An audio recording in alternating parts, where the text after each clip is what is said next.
अगर हम बात करें रेशियो की टाइप सी, तो सबसे पहले हमने कल पढ़ा था liquidity ratio.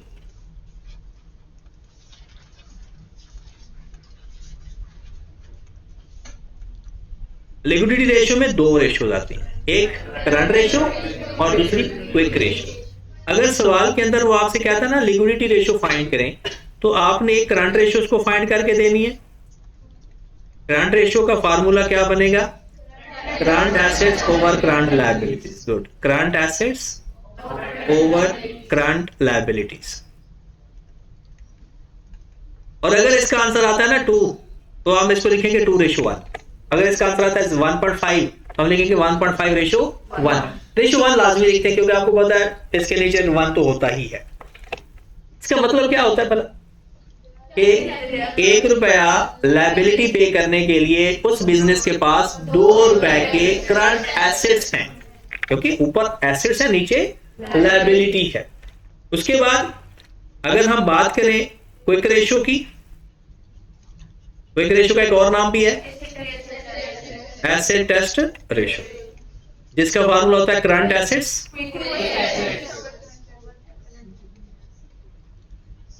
Minus stock over current liabilities.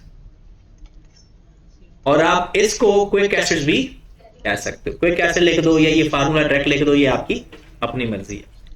और इसका जो अच्छा आंसर समझा जाता है वो होता है 1:1। ₹1 करंट लायबिलिटी की पे करने के लिए आपके पास क्विक एसेट्स के ₹1 के हैं, स्टॉक के अलावा आपके पास ₹1 के एसेट्स मौजूद हैं। फिर हमने इसके बाद देखा कि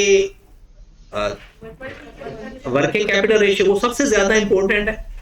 अगर आप पिछले सारे सवाल देखें आई कैप के उठा के, तो तकरीबन 90% सवालों के अंदर वर्किंग कैपिटल रेशियो लाजमी पूछा गया, 90% क्वेश्चन के अंदर।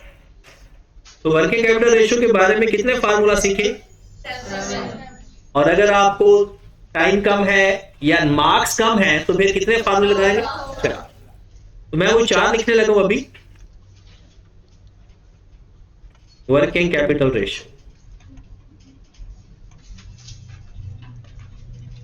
पहला फार्मूला क्या? Average collection period. क्या फार्मूला है? Average debtors over net credit sales multiplied by. क्या हमेशा 365 डेज लेने हैं? नहीं। अगर वो खुद बता दे कि 300 दिन लेने हैं, 360 दिन लेने हैं, तो वो लेने हैं। अगर साइलेंट है तो 365 डेज।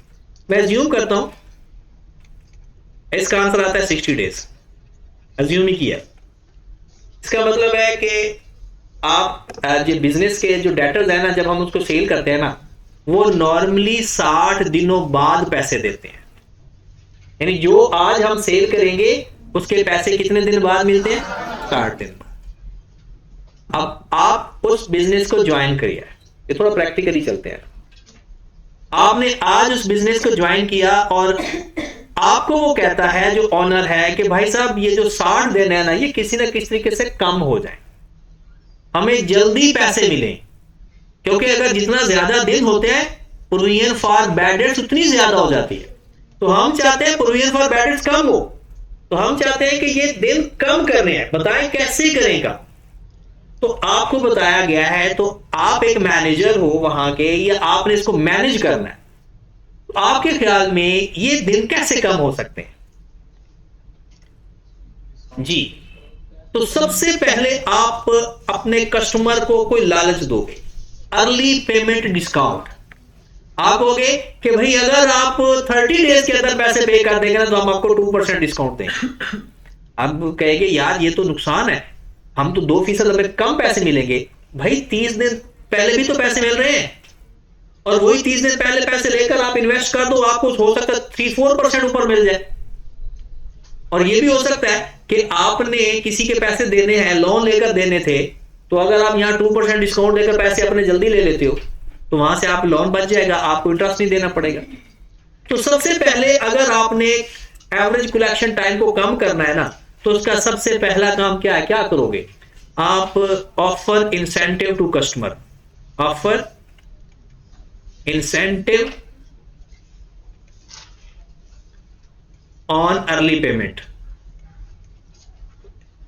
अर्ली पेमेंट के ऊपर उसे कहेंगे भाई 60 दिन छोड़, तू पैसे जल्दी दे, हम आपको कोई इंसेंटिव दे देते हैं।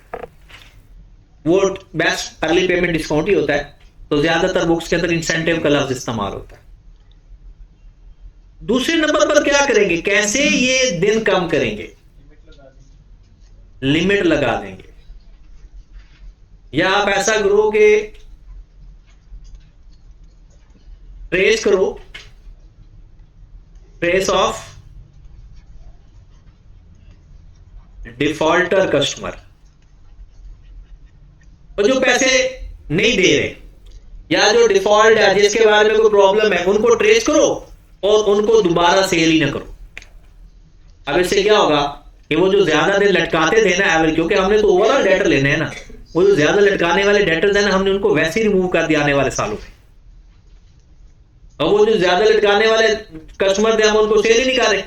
इसका मतलब है ये भी नंबर ऑफ डेज अब कम हो जाएंगे। फिर तीसरे नंबर पर क्या करना चाहिए हमें, तीसरे नंबर पर क्या करना चाहिए, नहीं सेल्स कम करेंगे तो रेवेन्यू कम हो जाएगा।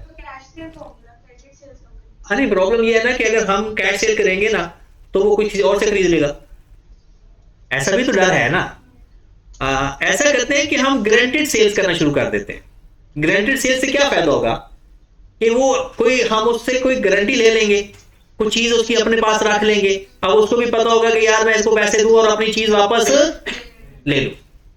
तो ये भी हम कर सकते हैं कि अगर हम गारंटीड सेल्स करते हैं तो, लेकिन सबसे ज्यादा ये दो चीजें बेस्ट होती हैं कि अगर आपने इसके दिन कम करने हैं ना, तो ये आपने दो चीजें लिख देनी, और भी होती हैं चीजें, लेकिन फिलहाल इन दो को बात करते हैं। उसके बाद नेक्स्ट अगर हम बात करें,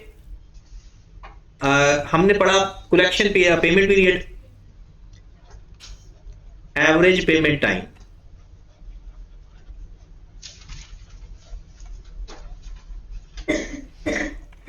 फार्मूला तो वही होगा, average supplier, average creditors over net credit purchases.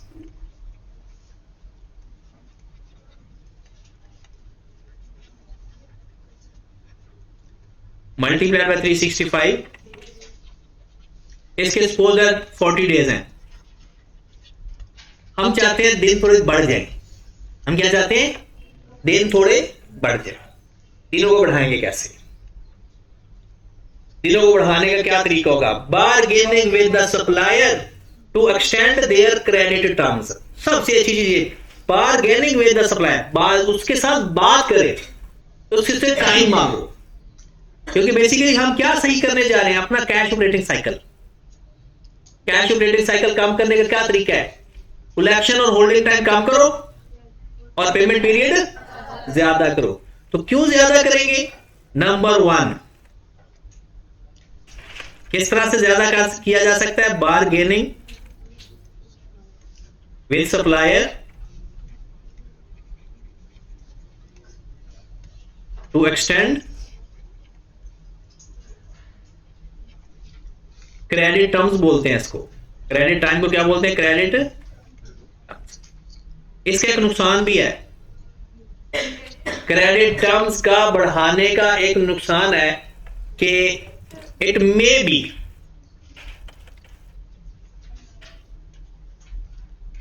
Loss of settlement discount.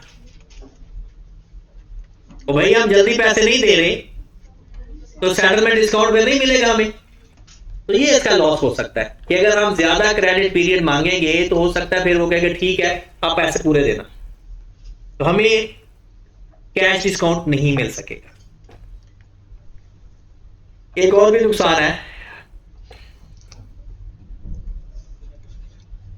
Effect on credit rating. हमारी क्रेडिट रेटिंग पर भी फर्क पड़ेगा।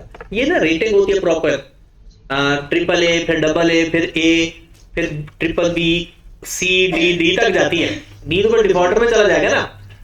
आपको पता है IF ये नहीं FATF ने पाकिस्तान की क्रेडिट रेटिंग कम कर दी थी। वो इसलिए कम की थी क्योंकि हम पैसे दे ही रहे। अभी भी हम लोन देने के लिए भी लोन लेते हैं। तो इसको ज्यादा करने के ये तो है तरीका और ये उसका नुकसान। और अगर हम कम कर देंगे, अच्छा इसका एक और फायदा भी है ज्यादा टाइम करने का। चौथे नंबर का फायदा बताने लगे। हम ऐसा करते हैं कि उसको डिले कर देते हैं तो कैश किसी और जगह इस्तेमाल कर लेंगे। Cash used for other sources, cash use for other sources के अदर सोर्सेज के अंदर अपना कैश इस्तेमाल कर लेंगे तो बाद में सप्लायर को पे कर देंगे। जी देखिए, सेटलमेंट डिस्काउंट अगर हम डिले पेमेंट करेंगे तो सेटलमेंट डिस्काउंट तो अर्ली पेमेंट भी होता है। हम जल्दी पैसे दे ही नहीं रहे तो फिर हमें डिस्काउंट भी नहीं मिलेगा। ये हम अभी पेमेंट पीरियड देख रहे हैं ना कि हमने पे करने हैं पैसे। अब हम लेट पे करेंगे तो हमें डिस्काउंट नहीं मिलेगा। ठीक है, हाँ जी। अच्छा, ये जो बातें मैंने लिखी है ये दिमाग को एक्सेप्ट हो रही है या नहीं? उसके लिए दिमाग का ऑन होना भी जरूरी है। चले, क्योंकि स्क्रीन पे पढ़ना आपके लिए थोड़ा हो सकता है अजीब लगे, इसलिए आपको बता दें दूसरी क्लास का फॉर्मेट मैंने चेंज किया है, लेकिन इसकी मजबूरी है, यही जरूरी है। चलिए जी, नेक्स्ट हमने क्या पढ़ा? Inventory holding time. थोड़ा सा अब आपने पार्टिसिपेट करना है। इन्वेंट्री होल्डिंग टाइम क्या है? Average stock over cost of sales multiplied by 365 days. हाँ जी, आंसर आ रहा है मेरा 15 डेज या 16 डेज। इसका मतलब क्या होगा? 15 दिन।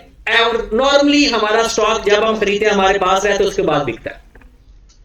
हमने नहीं, आपने ये दिन कम करने हैं। किसी न किसी तरीके से स्टॉक आपका जल्दी बिकना शुरू। देखो ना, आपने जॉब करनी है कल को, जिस जगह जाओगे वो आपको ऐसे नहीं पैसे दे देता।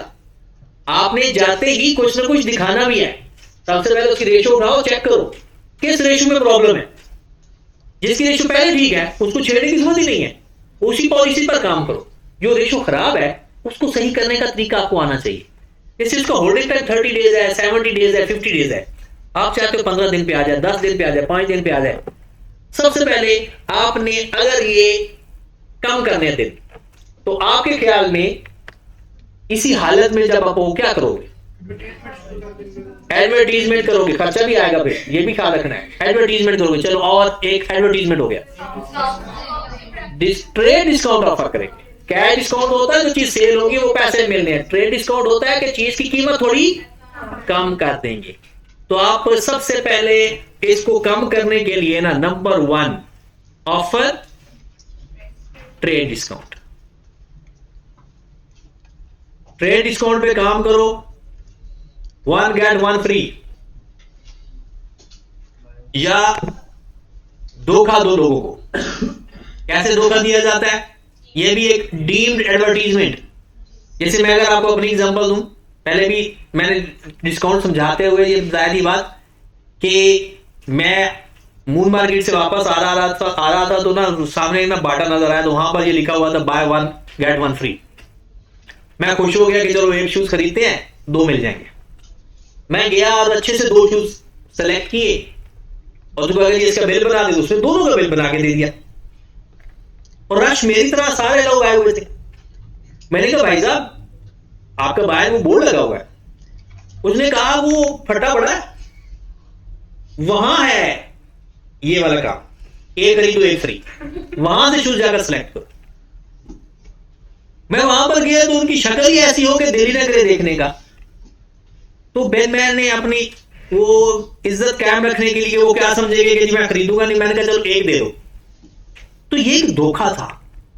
और मेरी देखा देखी मुझे लगा वो इतना रश था कि तो सारे मेरे वाले चक्रों में थे, लेकिन वो जिस जगह पर उन्होंने ये लिखा हुआ था, अभी भी मुझे लिखा हुआ था फ्लैट 70% डिस्काउंट या अप टू 70% डिस्काउंट, तो जो चीज पसंद आती है उसके ऊपर लिखा होता न्यू अराइवल, तो सारा काम खराब हो जाता। तो ये भी एक इस तरह से कि एक दफा कस्टमर को अट्रैक्ट करने की एक स्कीम है। तो ये सारी स्कीमें कौन पीछे सोच रहा होता है? कुछ दिमाग होता है किसी बंदे का। पहले लोगों ने सोचा कि ये खवातीन आती है, घर से वेली होती है, आकर बैठती हैं, हम इन्हें 2000 कहते हैं, ये कहते हैं नहीं 200 रुपए ले लो। वो कर करा के सर खर खप खपा के 1200 रुपए 1000 या 800 की चीज बिकती है। उन्होंने ना ब्रांडिंग और सेल्स का कॉन्सेप्ट लेकर आए। अब क्या होता है जी, बड़े बड़े ब्रांड पे जाओ, चुप करके खवातीन फिर रही होती है, वो जो चीज पसंद आती है थोड़ा सा रेट दे के फिर आगे। वो जो सर खपाई वाला काम है, ये भी तो किसी ने सोचा होगा। अभी भी है, अगर आप इचरा मार्केट चले जाएं या इधर उधर जाएं तो अभी भी है, लेकिन वो चीज खत्म हो गई कि अब वो ब्रांड में जाओ, उन्होंने एक नाम डेवलप कर लिया अपनी कोई से, यानी ब्रांडिंग करके, एडवर्टीजमेंट करके या व्हाट एवर जो भी है, उन्होंने ऐसा काम किया कि वो सारा कहता है जी चुप करके वो एक दो बंदे रखो, सेल्समैन रखो, ये खुद ही देख दू के चले जाएंगे। तो ट्रेड डिस्काउंट के बाद एडवर्टीजमेंट एक बड़ी अच्छी ऑप्शन है कि इफेक्टिव एडवर्टीजमेंट। एडवर्टीजमेंट तो होती है, आपने कैसे करवानी है? Effective advertisement. इफेक्टिव होनी चाहिए एडवर्टीजमेंट। ये नहीं हो कि ऐसे ही फजूल सी एडवर्टीजमेंट करते रहोगे फिर भी पैसे का ज़िया ही है।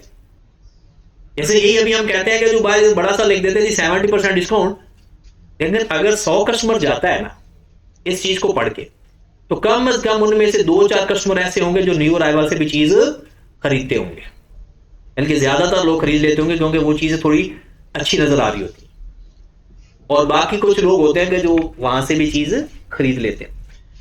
इसके अलावा इंप्रूव क्वालिटी ऑफ गुड्स।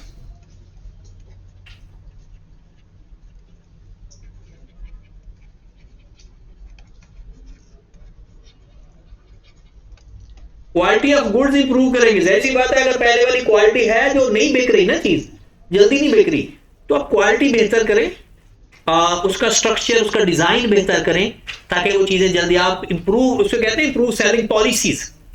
ये सारी चीजें उसमें ही आती हैं, ये ऊपर वाली सारी improve selling policies. Offer services after sale, पता है ना, सर्विसेज आफ्टर सेल। ये कौन सी सर्विस होती है भला? कि आप उन्हें कह देंगे जनाब आप चीज खरीद लें, हमें 2 साल तक हम आपको इसको फ्री में रिपेयर करके देंगे, या 1 साल के लिए, या हम आपको, अब जैसे मेट्रो है, अगर आप मेट्रो पे जाए ना तो वो आपको उनका ना फ्री होम डिलीवरी की सर्विसेज है। वो कहते हैं कि आप चीज पसंद करें, फ्रिज है, वॉशिंग मशीन है, कुछ भी, तो आप अपना एड्रेस दें, हम आपको घर में पहुंचा कर आएंगे जी। अब इससे काफी हद तक बंदे को ना, हालांकि वो उसका किराया उसमें से निकाल रहे होते हैं, लेकिन वो बंदे को थोड़ा सा रिलायबिलिटी पहले से बढ़ जाती है। हाँ जी, थोड़ा सा आपको मैं बिजनेस सिखाने लगा हूं, बिजनेस नहीं, बिजनेस को इंप्रूव करने का तरीका। उसके बाद कैश ऑपरेटिंग साइकिल, वो तो यही सारा है। और अगर कैश ऑपरेटिंग साइकिल को आपने कम करना है, ज्यादा कोशिश क्या है? कम करना है, और कम करने के यही सारे तरीके हैं। इनमें से 2-2 बातें लिख रहे हैं सबकी। पेपर में कई दफा सवाल आया कि जी कैश ऑपरेटिंग साइकिल फाइंड करें और कम से कम 3 वजह लिखें कि इसको इंप्रूव कैसे किया जाता है। और लास्ट टाइम पे यही सवाल पेपर में आया 7 से 8 नंबर का कि भाई कैश ऑपरेटिंग साइकिल आप लिखिए और इसको बेहतर कैसे कर सकते हैं, उसके से 2 या 3 वजह लिखिए। क्लियर होगी बात? ये हमने पढ़ा था कल तक का काम। आज हम स्टार्ट करने लगे हैं profitability ratio.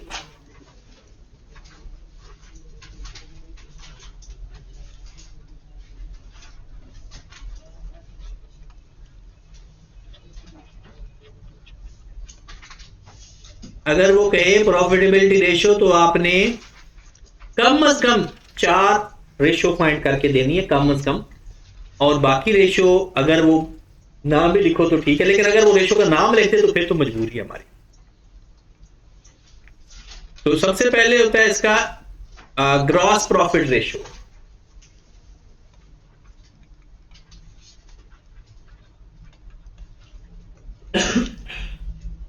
Gross profit ratio का फार्मूला होता है मेरे भाई, gross profit divided by sales multiplied by 100।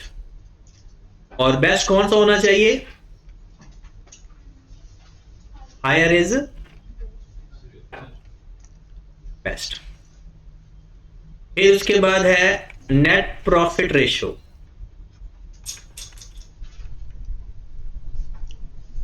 Net profit over sales multiplied by 100। और ये भी किसका बेस्ट होगा? Higher is best.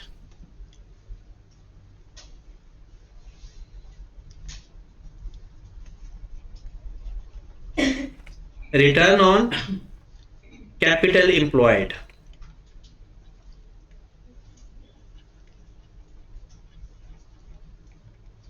फार्मूला होता है profit before interest and tax.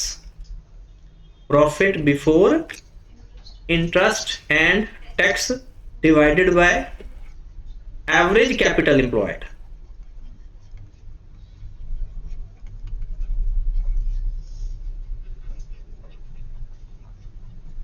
Multiplied by 100। इसका भी हायर बेस्ट होगा।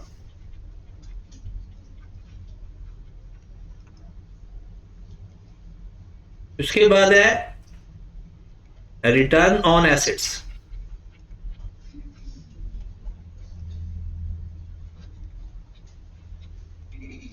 या वो रिटर्न ऑन एसेट कहता है या वो कहता है return on non current assets.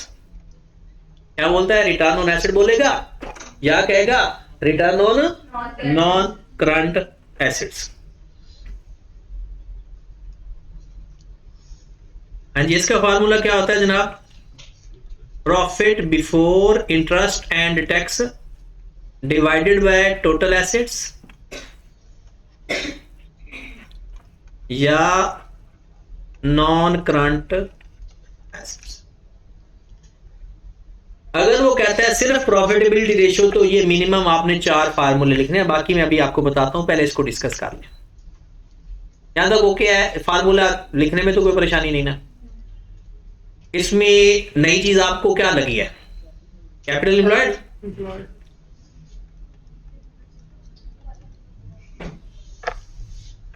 चलिए सबसे पहले तो मैं इसका मतलब बताऊं, जो आंसर आएगा उसका मतलब क्या होगा, फिर आगे चलते हैं, फिर मैं कैपिटल एम्प्लॉयड को भी डिस्कस करता हूं।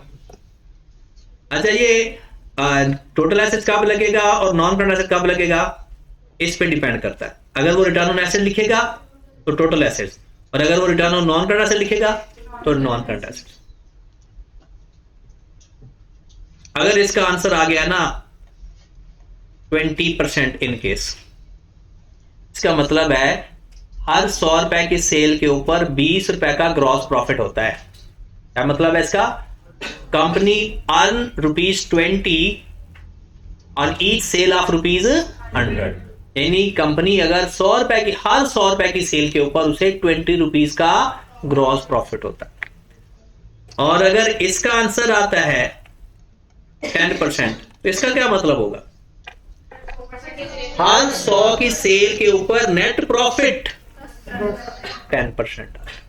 और अगर इसमें आपको अदर एक्सपेंस, ऑपरेटिंग एक्सपेंस पूछे जाए ना, तो 10% है, क्योंकि ग्रॉस प्रॉफिट से लेकर नेट प्रॉफिट के दरमियान जो डिफरेंस होता है ना, वो एक्सपेंसेस होते हैं। यानी ग्रॉस प्रॉफिट से नेट प्रॉफिट के दरमियान जो डिफरेंस होता है वो बेसिकली क्या चीज होती है? अदर एक्सपेंसेस होते हैं। उसके बाद यहां पर आए, वो तो आपको आइडिया है। इसका आंसर सपोज है 20% है। पहले आपको पता होना चाहिए कैपिटल एम्प्लॉयड किसे कहते हैं। कैपिटल किसे कहते हैं? जो बिजनेस में इन्वेस्टमेंट की जाए, बिजनेस में इन्वेस्टमेंट की जाए उसे कैपिटल कहते हैं। इन्वेस्टमेंट 2 तरह से हो सकती है, एक ओनर अपनी जेब से कर दे या उधार लेकर कर दे। तो कैपिटल एम्प्लॉयड जो होता है ना, वो दोनों को कहते हैं। ओनर की तरफ से इन्वेस्टमेंट भी और लोन लेकर इन्वेस्टमेंट भी। अगर मैं पहले इसका मतलब बता दूं, फिर इसको अलग से डिटेल में डिस्कस करते हैं। इस 20% का मतलब है कि अगर आप 100 रुपया बिजनेस में इन्वेस्ट करते हो तो आपको उसके ऊपर रिटर्न 20 रुपया मिल रहा है। मतलब आप 100 रुपया लगाते हो अपना पैसा और लोन लेकर बिजनेस में 100 रुपया इन्वेस्ट करते हो तो उसके ऊपर जो रिटर्न मिल रहा है वो कितने मिल रहे हैं। इन केस आपने एक बिजनेस में देखा, एक स्टडी की 2-3 बिजनेस की, जो आप जो बिजनेस शुरू करना चाह रहे हो उसके ऊपर रिटर्न ऑन कैपिटल एम्प्लॉयड 20% है। इसका मतलब है हर 100 रुपए अगर आप लगाते हो तो कितने मिलेंगे।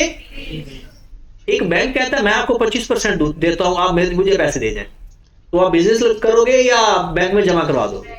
बैंक में जमा करवा दें।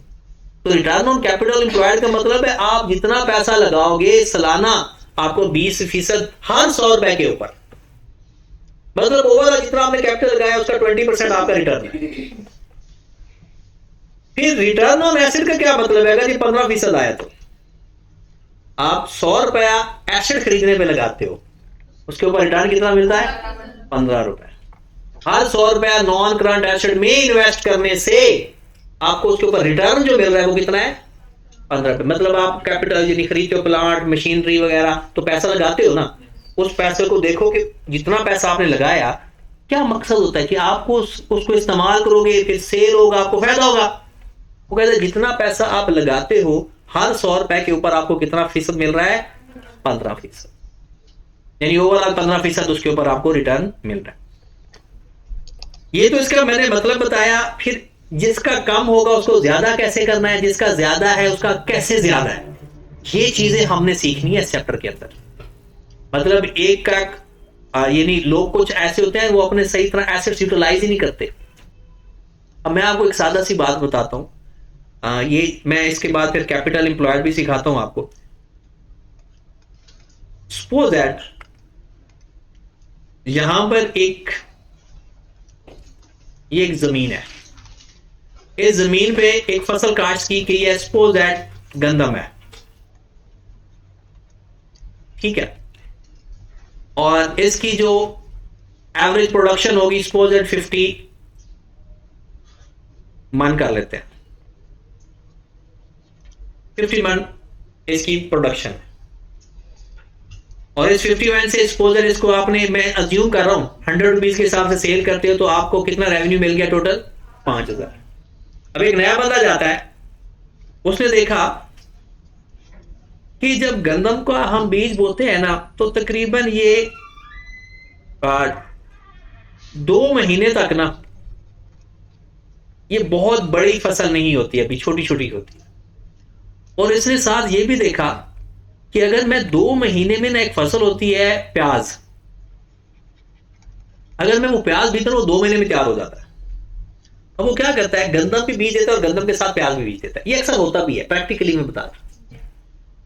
अब हुआ ये कि अभी गंदम छोटी छोटी है, प्याज तैयार हो गया, उसने प्याज निकाल लिया, गंदम बाद में तैयार हो गई। अब वही उसी चीज से उसने 2 फसलें ली। क्या हुआ, उसने प्रोडक्शन पहले से अपनी बढ़ा दी। और भी कई तरीके होते हैं, ये तो मैंने एक बेसिक एग्जांपल दिया। तो वो उसी प्रोडक्शन के अंदर, उसी जमीन के अंदर, उसी रेंट के अंदर बहुत सारे लोग प्रोडक्शन बढ़ा लेते हैं। तो कहते हैं कि ये जो आपकी प्लानिंग होती है या आइडिया होता है, बेसिकली यही वर्क कर रहा होता है। अब आपने एक एसेट है, सपोज दैट आप एक गाड़ी में ऑफिस जाते हो, या अभी आप में से बहुत सारे लोग बाइक पे आते होंगे, या हो सकता है कोई अपनी गाड़ी पे आता हो। अब वो घर से यहां तक का सपोज है कोई 10 किलोमीटर का सफर है और उसका तकरीबन 200 रुपए का पेट्रोल लग जाता है। वो अपने दोस्त को, किसी को कहता है जो इर्द गिर्द है, वो कहता है कि यार तू अगर उधर रहता है ना तो हम ना एक ही बाइक पे चले जाएंगे, कॉलेज ही जाना है ना। अब एक बाइक पे आओगे, अब पहले 200 रुपए का पेट्रोल लग रहा था, 100 का उसका, 100 का, अब 50-50 हो गया। क्योंकि अगर एक बाइक पे आगे 100 रुपए का पेट्रोल लगेगा तो दोनों का 50-50। अब 200 से अब कहां पर आ गए 100 पे, और 50 दोनों का 50% बचत हो गई और मुल्क की भी 100 रुपए का पेट्रोल बच गया। तो ये होती है प्लानिंग कि आपने अपने रिसोर्स, इवन कि मैंने एक दफा सोशल मीडिया के ऊपर, फेसबुक के ऊपर देखा कि किसी स्टूडेंट ने ये लिखा हुआ था कि मैं फलां जगह से गाड़ी पे आता हूँ, सर्दियों का टाइम है तो मैं अकेला आता हूँ, तो अगर कोई इस साइड से आता है तो 3 लोग हम साथ मिल के, तो हमारा भी, आप लोगों का भी सर्दी से बचत हो जाएगी, बाइक पे ज्यादा सर्दी लगती है तो गाड़ी पे हम सफर कर लिया करेंगे। तो ये जो होती है प्लानिंग, ये बेसिकली किसी भी बिजनेस के लिए बहुत अच्छी होती है। कुछ लोग तो बाय डिफॉल्ट शेख तबीयत बिजनेसमैन को कहते हैं, तो वो शेख तबीयत के मालिक होते हैं, बिजनेसमैन होते हैं। तो वो इस तरह की, ये जो हम कहते हैं ना शेखों को कंजूस, वो कंजूसी नहीं होती, वो बेसिकली बिजनेस स्ट्रैटेजीज होती हैं। वो बिजनेस स्ट्रैटेजीज अपनाते हैं जिससे उसके खर्चे कम और प्रॉफिट ज्यादा होता है। पहले हम कैपिटल एम्प्लॉयड को डिस्कस कर लें। कैपिटल एम्प्लॉयड बेसिकली कहते हैं जितना पैसा बिजनेस में लगाया हुआ है वो आपका share capital plus reserve plus long term date.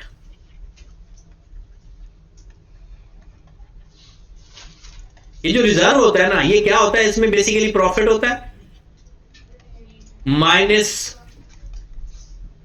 Dividend या ड्रॉइंग्स, डिविडेंड या ड्रॉइंग्स। रिजर्व उसको कहते हैं क्योंकि कैपिटल में वो ऐड करते हैं ना, और उसमें ये profit minus dividend, retain earning basically लफ्ज आ जाता है।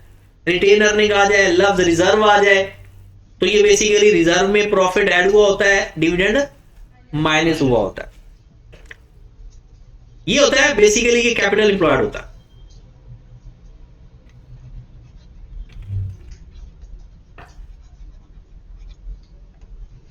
ये होगी बात। उसके बाद मैं कैपिटल एम्प्लॉयड एक और लिख रहा हूं, अगर पसंद आ जाए तो ठीक है, वरना वापस कर देना। Total assets minus current liability, ये भी कैपिटल एम्प्लॉयड होगा। Total assets minus current liability, पता चला या नहीं? नहीं पता नहीं चला। Capital employed is equal to total assets minus. अच्छा, आपको अकाउंटिंग इक्वेशन तो आती है ना, वो क्या होता है, assets is equal to equity plus, equity में कैपिटल प्लस रिजर्व होता है। इक्विटी में क्या होता है, कैपिटल प्लस, और लायबिलिटी में होता है non current liability plus current liability. अगर मैं टोटल एसेट्स में से करंट लायबिलिटी माइनस कर दूं, एसेट्स माइनस करंट लायबिलिटी, तो इधर क्या बच जाएगा, इक्विटी प्लस नॉन करंट। तो ये जो लिखा हुआ है ना, ये basically equity plus non current liability लिखा हुआ है। ये इक्विटी है और लॉन्ग टर्म डेट क्या है, नॉन करंट लायबिलिटी। तो अगर कभी जिंदगी में आपके पास शेयर कैपिटल रिजर्व और लॉन्ग टर्म डेट नहीं गिवन, टोटल एसेट्स गिवन है और करंट लायबिलिटी गिवन है, तो आप क्या कर रहे हो, तो वहां से आप कैपिटल एम्प्लॉयड फाइंड कर सकते। टोटल एसेट्स में से करंट लायबिलिटी माइनस कर देंगे, हमारे पास जो भी आएगा उसको भी हम कैपिटल एम्प्लॉयड ही कहते हैं। ये इस दफा आईकैप ने ऐसी शरारत की है कि उसने डिफरेंट रेशो देकर वहां से चीजें फाइंड करवाई हैं। अगर हम एक एग्जांपल भी ले लेते हैं कि अगर आपको कैपिटल एम्प्लॉयड चाहिए और उसने हमें दे दिया जनाब, कहता है करंट रेशो है 1.2, फिर वो क्या देता है, रिटर्न ऑन एसेट है सपोज दैट 20% कर लेते हैं, ठीक होगी बात। फिर वो हमें क्या देता है जी, profit before interest and tax, एक अमाउंट दे देता है 50 मिलियन।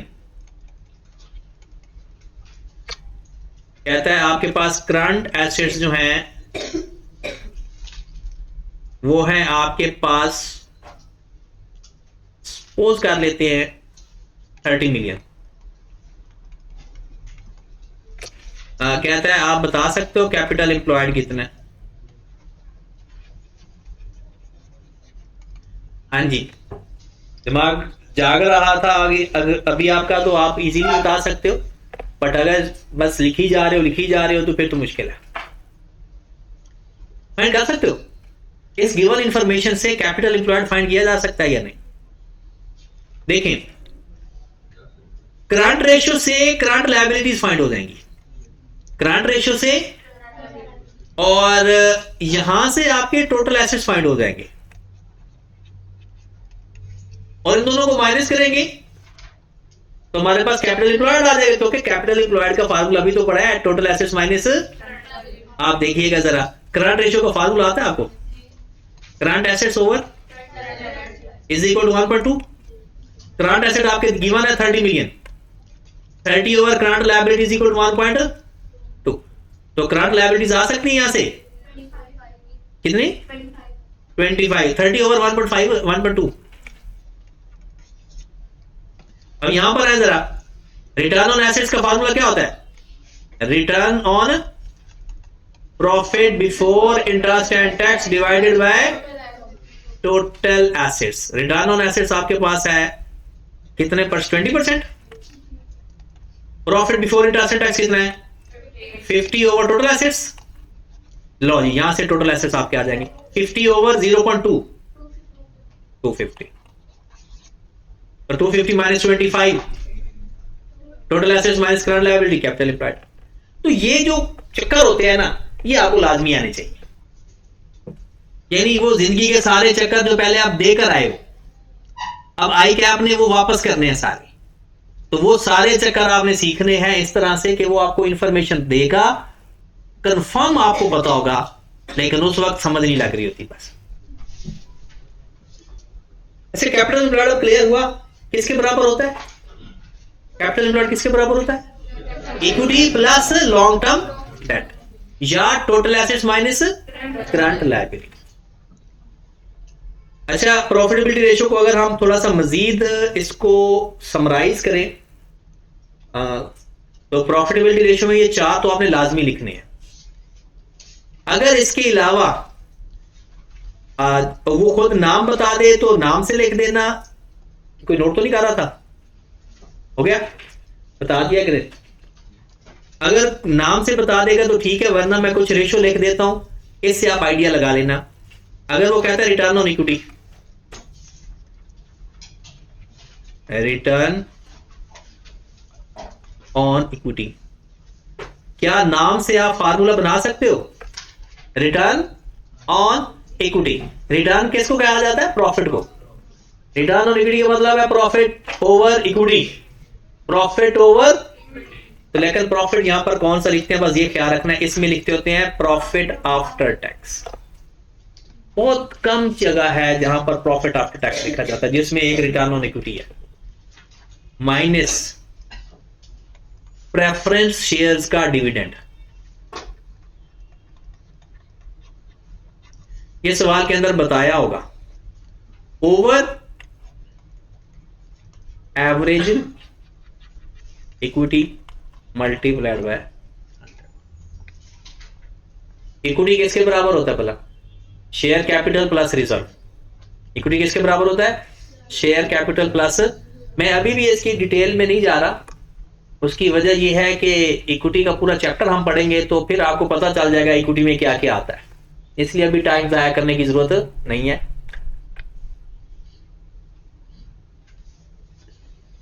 इसका आंसर हायर बेस्ट होगा या लोअर, इसका मतलब क्या होगा भला, हायर इज बेस्ट।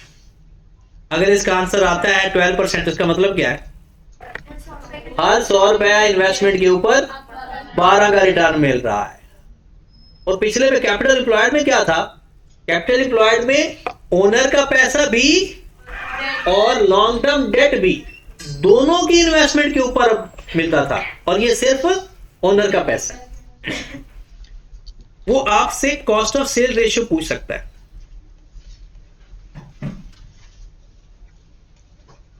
ये सिर्फ प्रॉफिटेबिलिटी रेशियो के तो पिछली 4 है, ये भी सारी प्रॉफिटेबिलिटी रेशियो। लेकिन अगर वो नाम से कहे तो लगा देना फार्मूला, वरना रहने देना, खैर है। किसी भी एसपीएल की रेशियो पूछे ना, किसी भी एसपीएल एलिमेंट की, उस चीज को सेल पे डिवाइड करके 100 से मल्टीप्लाई कर दो। किसी भी एसपीएल एलिमेंट की, मैं कुछ लिख भी देता हूं, एडमिन एक्सपेंस की रेशियो पूछ लेता है।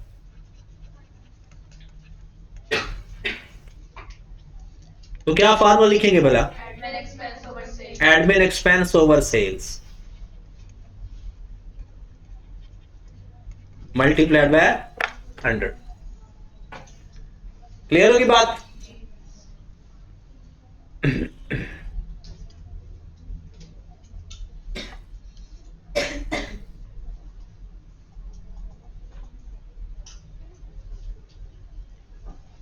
अच्छा, ये हायर बेस्ट होंगे या लोअर दोनों?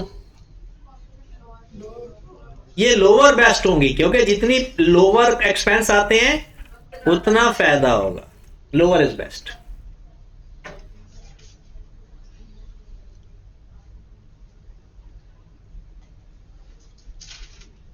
डन होगी बात? तो ये आपकी प्रॉफिटेबिलिटी रेशो खत्म। इसका मैंने मतलब भी समझाने की कोशिश की। और आगे हम चलते हैं, और कौन सी रेशो रहेगी भला? Gearing ratio.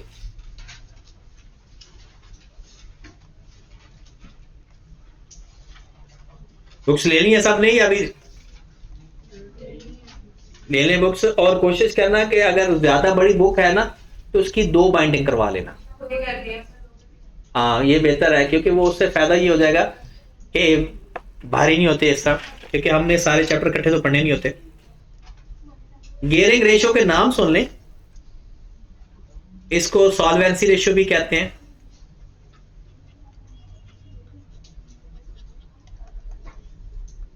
इसको डेट इक्विटी रेशियो भी कहते हैं।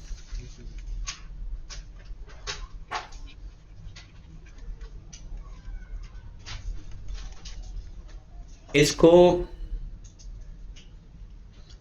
लेवरेज रेशियो भी कहते हैं। ये इसके नाम है, किसी भी नाम से आ जाता है। ज्यादातर ये 2 नाम इस्तेमाल होते हैं, गियरिंग रेशियो या डेट इक्विटी रेशियो। इसके 2 फार्मूले आप लिख सकते हो। पहला फार्मूला इसका है long term debt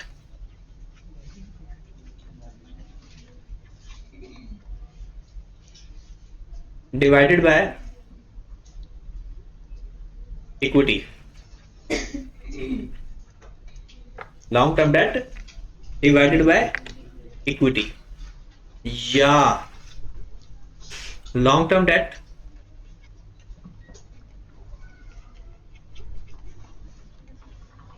divided by capital employed.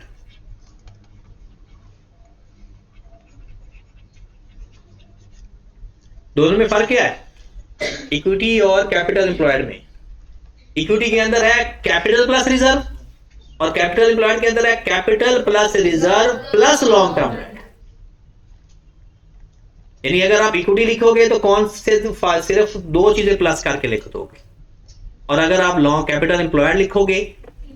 अच्छा, इसका आंसर बेस्ट कौन सा होगा?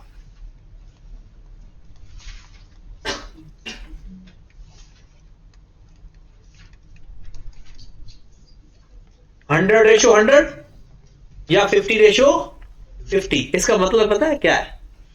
कि जितना हमने खुद से इन्वेस्ट किया हुआ है इतना ही लॉन्ग टर्म डेट लिया हुआ है। 100 या 50 बराबर बराबर, यानी इतना हमने लॉन लिया हुआ है उतना ही हमारा पैसा है। पहला जो 100 है ये किसको शो कर रहा है? डेट को या इक्विटी को? पहला 100 डेट को, क्योंकि डेट ऊपर है। कोई परेशान तो नहीं को? कुछ लोग हमें लग रही है वो, पता है रमजानुल मुबारक में ना थोड़ा सा हो जाता है अप डाउन, थोड़ी सी एनर्जी का लेवल, क्योंकि रात, हालांकि ये सारा कसूर हमारा है, इसमें कोई रोजा रखने का कसूर नहीं है। हमें तो रमजान मुबारक नहीं कहता ना सारी रात ना सो, ये तो हमारी हैबिट खराब हुई है ना बेसिकली। आप में से शायद अगर नमाज मैक्सिमम बहुत लेट जो नमाज से फ्री होता होगा ना वो 10:30 बजे, यानी जहां पर 10 भी होता है जिस मसाजिद के अंदर, वो भी 10:30 बजे घर आ जाते होंगे। अगर आप 10 साढ़े 10 बजे अगर आकर सो जाएं, आराम करें प्रॉपर, और सुबह 4 बजे उठ जाए, अगर आपने सहरी नहीं बनानी क्योंकि आपको तो बनी बनाई मिलनी है, तो 4 बजे से उसके बाद आप ना सोएं, इसके बाद आप अपना काम कर लें, काम करने के बाद इधर आ जाए। लेकिन ऐसा है नहीं ना, रात को आपने सारी रात पढ़ना है, जो भी रात के 2-3 मिनट आपने पढ़ना होता है, फिर सहरी करके फिर सो जाना है। तो फिर अल्लाह करे कि आप खोल दिया तो ठीक है, वरना ये जो आपको तादाद नजर आ रही है ना, कि बहुत सारे मुझे बाद में मैसेज आते हैं, सर रिकॉर्डिंग तो शेयर कर दें, या सर ये क्या पढ़ाया था वो बता दें। तो ये अभी रमजान मुबारक ऐसे ही चलेगा, लेकिन ये है कि मैं रिकॉर्डिंग सारी शेयर कर दूंगा रमजान मुबारक तक की, उसके बाद नहीं। रमजान मुबारक तक जितनी भी रिकॉर्डिंग होगी वो मैं आपसे शेयर कर दूंगा, कि शायद कोई नींद में चला भी गया है ना। अच्छा, अगर आंसर आ जाए, सपोज यहां पर ही लिख देता हूं 40:60, इसको क्या बोलोगे, हाई गियरिंग रेशियो या लो गियरिंग रेशियो? इसे क्या बोलोगे? लो गियरिंग। और अगर आंसर आ जाए 70:30, ये हाई गियरिंग रेशियो,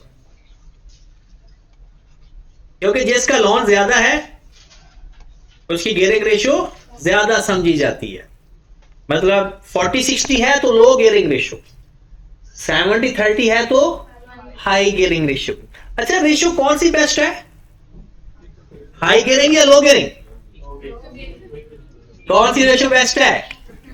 बराबर बराबर, 100-100 या 50-50, मतलब जितना यानी ये रेशियो बराबर ज्यादा बेस्ट है। इसकी वजह ये होती है कि उस कंपनी को जो इसके ऊपर खर्चा आ रहा होता है ना, वो कम पड़ रहा होता है। खर्चा आता है मतलब लोन लेते हैं तो इंटरेस्ट पे करना पड़ता है, और इक्विटी के ऊपर डिविडेंड देना पड़ता है।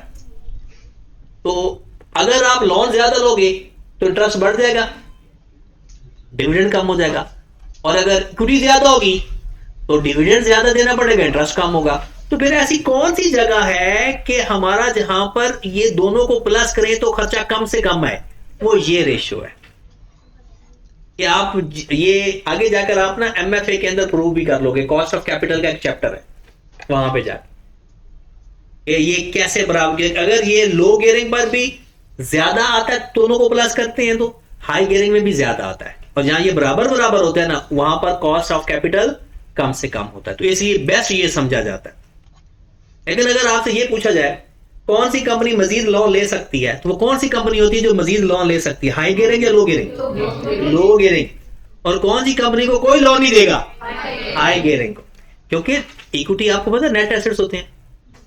इक्विटी किसे कहते हैं? आपके पास नेट एसेट 60 रुपए के हैं और 40 रुपए का आपने लोन लिया हुआ है। इसका मतलब है लोग कहेंगे अच्छा यार पहले इसका लोन 40 का है, अभी भी इसके एसेट्स ज्यादा है, और यहां पर देखें आपके नेट एसेट्स 30 रुपए के हैं और आप पहले 70 रुपए का लोन ले चुके हो, तो फिर वो आपको कोई लोन नहीं देगा।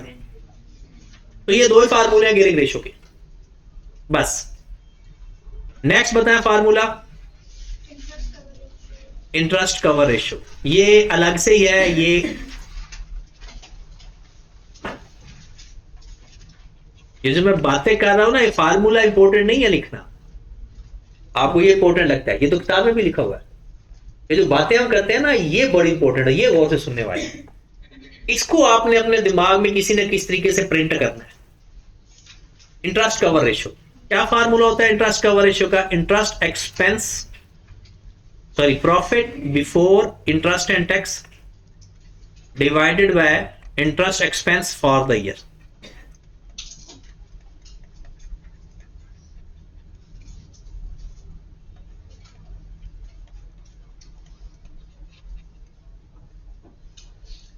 और इसका जो बेस्ट आंसर है ना, वो 3 टाइम्स होता है। इतने फार्मूले हमने लिखे हैं, अब इसमें से आपने बताना है कि इसका मतलब क्या है।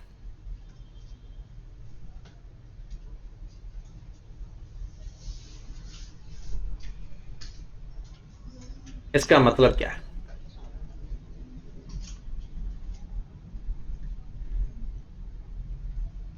इंटरेस्ट कवर रेशियो का मतलब 3 टाइम्स का क्या मतलब है? फार्मूले को देखकर मतलब बना लो।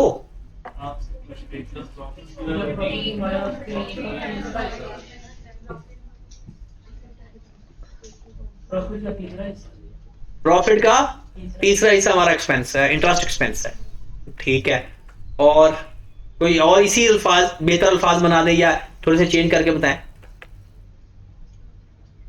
तो खवातीन को तो वैसे ही मतलब बड़े आते होते हैं।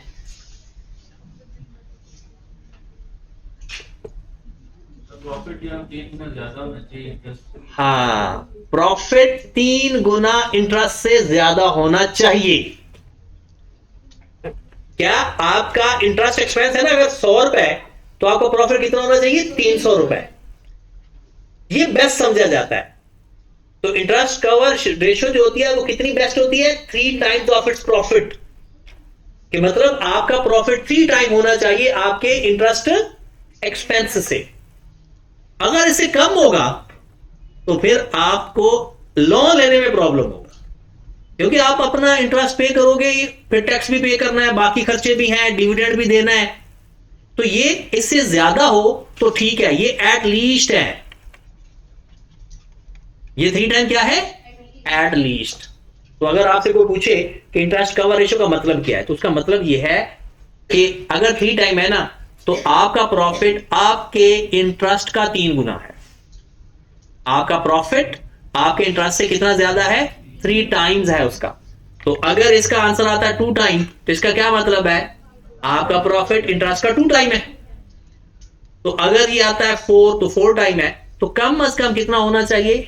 3 टाइम होना चाहिए। लो मेरे भाई, इस चैप्टर का लास्ट फार्मूला, फिर इसके सवाल करेंगे। वो क्या है? Asset turnover ratio.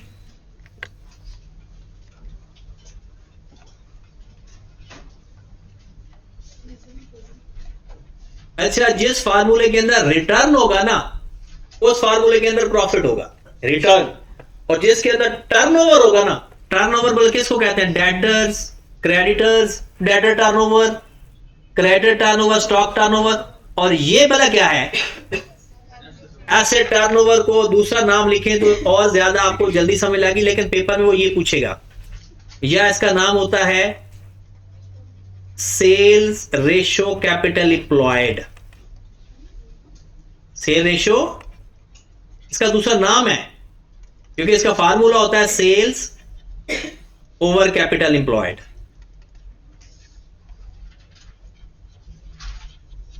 Sales over capital employed, इसका मतलब भला क्या होता है? और मल्टीप्लाइड बाय 100। अगर इसका आंसर आता है ना 20%, इसका मतलब है आपने अगर 100 रुपया इन्वेस्ट किया हुआ है ना, उसका रेवेन्यू कितना है? उसके ऊपर 20%। पर अगर इसको टाइम फॉर्म में देना चाहिए आंसर, क्योंकि टर्नओवर है ना, टाइम। तो 20 टाइम्स का मतलब ये होगा कि जितना आप कैपिटल एम्प्लॉयड, कैपिटल इन्वेस्ट करते हो ना, तो उसका रेवेन्यू कितने टाइम आता है ऊपर। सेल्स कितनी होती है? रेवेन्यू सेल्स को कहते हैं ना, सेल जैस को रेवेन्यू लिखते हैं। तो हमारे इसके फार्मूलाज कंप्लीट हो गए। अब इसके कुछ सवाल देखते हैं। पहले बिल्कुल बेसिक सवाल देखेंगे और फिर इसके अच्छे अच्छे सवाल देखना शुरू कर देंगे। तो क्योंकि पहले सिर्फ फार्मूलाज की प्रैक्टिस हो जाए, उसके बाद देखते हैं। तो अगर किसी के पास बुक है तो मुझे बताए, कि अगर नहीं है तो फिर मैं बुक यहां से निकाल लेता हूं। पहले एक सवाल मैं लिख देता हूं आपको, उसी को कर लेते हैं। एक क्वेश्चन लिख ले। आपको एक एसपीएल दिया हुआ है 2023 और 2022 का, जिसमें सेल्स हैं 300 मिलियन और 2022 में है 280। कॉस्ट ऑफ सेल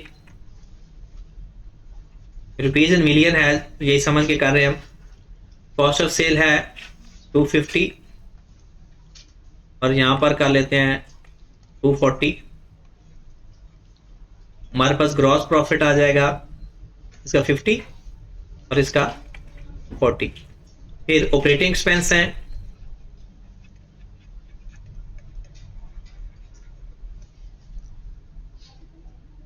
यहां पर कर लेते हैं 30 और यहां पर कर लेते हैं 25। हमारे पास ऑपरेटिंग प्रॉफिट आ जाएगा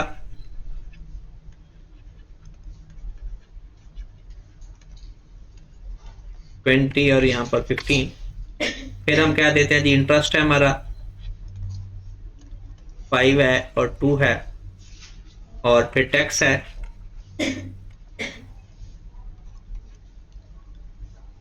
यहां पर कर लेते हैं 3 और यहां पर कर लेते हैं 2,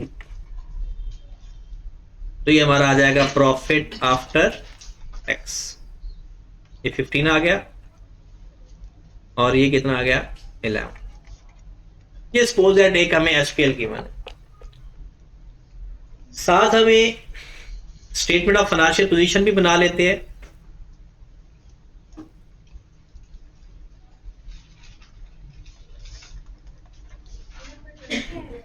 इधर तो यहां पर एसओएफपी 2023 का 2022 का लिख लेते हैं। सपोज हमारे पास नॉन करंट एसेट्स हैं 200 के, यहां पर 180 के। उसके बाद हमारे पास करंट एसेट्स हैं, करंट एसेट्स में स्टॉक है 50 और 40, डेटर्स हैं 30 और 25, कैश एंड बैंक है 20 और 15। करंट एसेट टोटल कितने हो गए हमारे 100, इसके और इसके कितने हो गए 80। टोटल एसेट्स 300 और ये 260। वो नॉन करंट एसेट और करंट एसेट का टोटल करती है। फिर उसके बाद आपको इक्विटी गिवन है,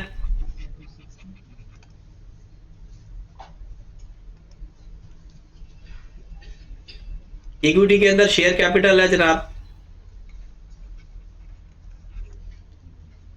सपोज दैट 250 और पहले था 190। रिजर्व जहां पर है सपोज दैट 20 कर लेते हैं, यहां पर 10 कर लेते हैं। नॉन करंट लायबिलिटी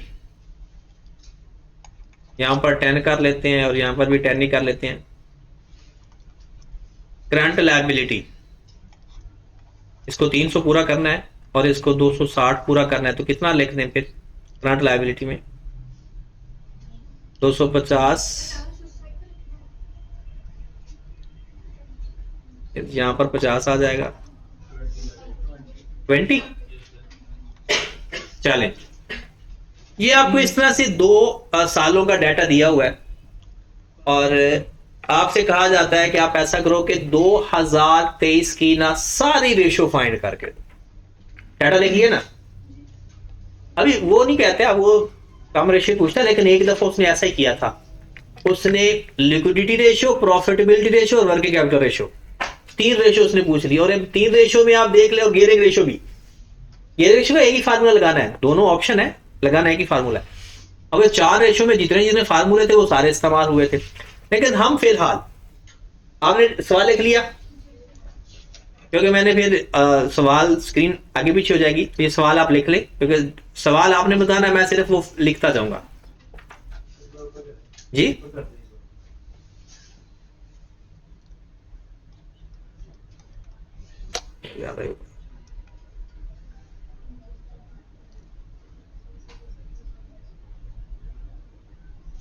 यहां तक या अच्छा आपको ये इंफॉर्मेशन चाहिए? हाँ जी, चले जनाब, फिर हम इसका लिखते हैं इनकी रेशो। सवाल पूरा हो गया क्या? अभी कोई लिख रहा है? जी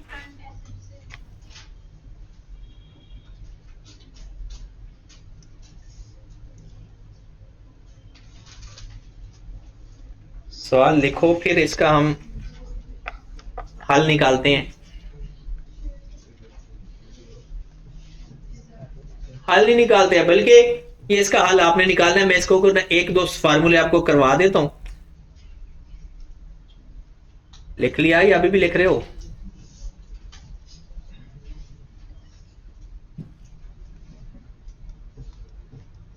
चलें जी, एक दो फार्मूले मैं आपको करवा देता हूं ताकि आपको ना फाइंड करना आ जाए। एक तो करंट रेशियो अगर आपने फाइंड करना, लिक्विडिटी रेशियो,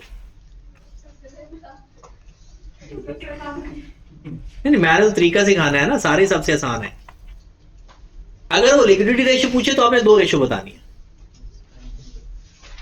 करंट रेशियो,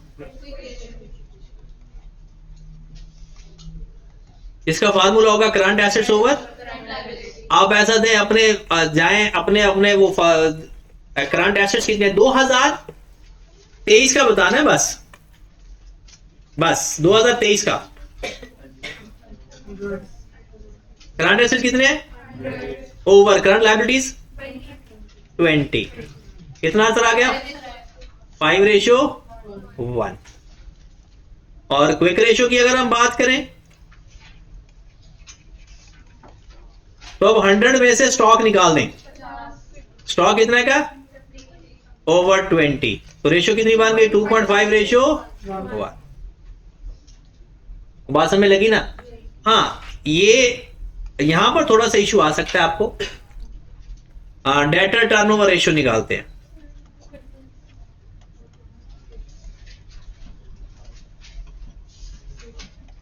क्या फार्मूला होता है?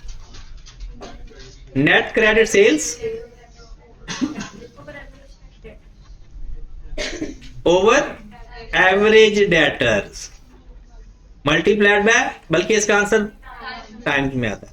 अब आपको जो सेल्स गिवन है समझो सारी क्रेडिट सेल्स हैं। आपने किस साल की लेनी है सेल्स? 2023 की। कितनी है? 300 divided by average debtor, opening debtor plus closing debtor divided by 2। Opening debtors कौन से होंगे? जो 2022 के हैं। तो 2022 की ओपनिंग है, 2023 के क्लोजिंग है। तो जाओ जरा करंट एसेट्स के अंदर, वहां पर डेटर के दोनों लिखे हुए हैं। तो ओपनिंग कितने हैं? 25 प्लस डिवाइडेड बाय 27.5। इस तरह से आपने जहां जहां एवरेज इस्तेमाल होना है ना, वहां आपने इस तरह से इस्तेमाल करना है। तो कितना आंसर आ गया? 10.90 टाइम्स। और आपने करना क्या है कि जो मैंने अभी आपको सवाल लिखवाया है ना, इसके ऊपर जितने भी फार्मूले आपने लिख छोड़े हैं ना, सारी अप्लाई कर दे। ठीक है? और कल कोशिश करें कि as early as possible book arrange कर ले, वरना ग्रुप में तो है मेरे ख्याल में, ग्रुप में सारे ऐड हो गए या अभी कोई रह गया है? जो रह गया है वो ग्रुप में ऐड हो जाए, ताकि ग्रुप में जो भी हम डाटा शेयर करें तो आपको मिल जाए। मैं ही ऐड नहीं हूं। कौन है? मैंने अपना वाले लिखा है ना, दूसरे ग्रुप की बात करें, कुछ उसमें सारी टीचर्स को ऐड करो। उन्होंने अभी तक सिर्फ सर को उनके ग्रुप में ऐड किया। नहीं, कोई बात नहीं, हो जाएंगे कहीं ना कहीं आप भी। ठीक है? अच्छा, एवरेज इक्विटी में यहां पर देखिए, ये जब आप एवरेज इक्विटी की बात करेंगे या एवरेज कैपिटल एम्प्लॉयड की बात करेंगे ना, उसमें देख लें, ये यहां पर हम सवाल को निकालते हैं। जब आप एवरेज कैपिटल एम्प्लॉयड होगा ना, तो ये है सारा ओपनिंग क्लोजिंग और ये है सारा ओपनिंग। जब एवरेज कैपिटल एम्प्लॉयड में क्या क्या लिखवाया था? Capital plus reserve plus long term date. तो ओपनिंग है 190 प्लस 10 प्लस 10, ये ओपनिंग होगा। और क्लोजिंग क्या होगा? 250 प्लस 20 प्लस 10। ये सारा ओपनिंग है और ये सारा क्लोजिंग है। और जहां पर इक्विटी है वो यहां ये है। ठीक है? तो कल एक दफा आप करके आओगे ना, तो फिर हम कुछ सवाल करेंगे इंशाल्लाह, तो ये मसला हल हो जाएगा। ठीक है? ओके।